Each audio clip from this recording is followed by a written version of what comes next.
प्रयागराज कुंभमेला अघटन प्रसंग दलाचकटा पछरे षड्यंत्र दिग को जांच करुछंती तदंतकारी टीम। गत जनवरी 30 रे होइथिबा दलाचकटारे 30 श्रद्धालुंकर मृत्यु होइथिबा बेले आहत होइथिले 60 रु अधिक। सेपटे संगम स्थल रे से दिन एक्टिव थिबा 16,000 मोबाइल फोन को मध्य जांच करुछि टीम।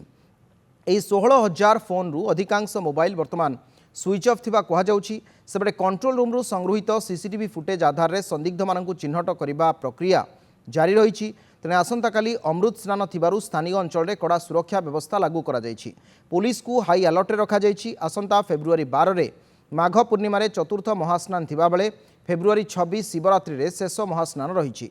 एथिपई वर्तमान ठारू सुरक्षा व्यवस्था उपरे फोकस रखा जाइछि।